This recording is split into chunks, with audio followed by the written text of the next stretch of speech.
بسم اللہ الرحمن الرحیم۔ حضرت ابو بکر صدیق رضی اللہ تعالیٰ عنہ نے فرمایا،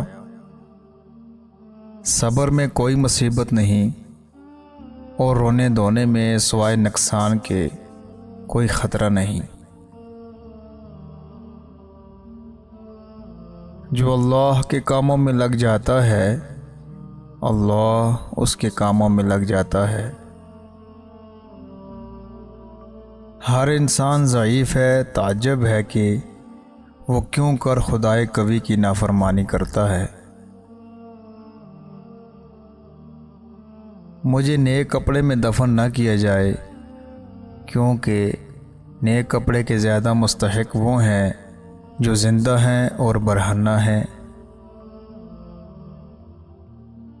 پرہیز کرو، پرہیز نفع دیتا ہے، عمل کرو کہ عمل قبول کیا جاتا ہے۔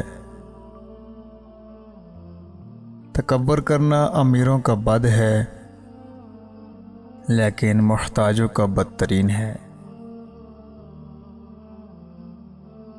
جہاد کفار جہاد اصغر ہے اور جہاد نفس جہاد اکبر ہے۔ اگر کوئی نیکی کسی وجہ سے رہ جائے تو اس کو حاصل کرنے کی کوشش کرو، اور اگر اسے پالو تو آگے بڑھنے کی کوشش کرو۔ عمل بغیر علم کے سقیم و بیمار ہے، اور علم بغیر عمل کے عقیم و بیکار ہے۔ موت سے محبت کرو تو زندگی عطا کی جائے گی۔ عبادت ایک پیشہ ہے، دکان اس کی خلوت ہے۔ رأس المال اس کا تقوی ہے اور نفع اس کا جنت ہے۔ مصیبت میں صبر کرنا سخت ہے، مگر صبر کے ثواب کو ضائع نہ ہونے دینا سخت تر ہے۔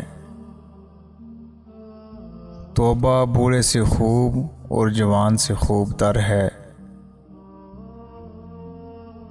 گناہ جوان کا بھی اگرچہ بد ہے، لیکن بوڑھے کا بدتر ہے۔ جاہل کا دنیا کے ساتھ مشغول ہونا بد ہے، لیکن عالم کا بدتر ہے۔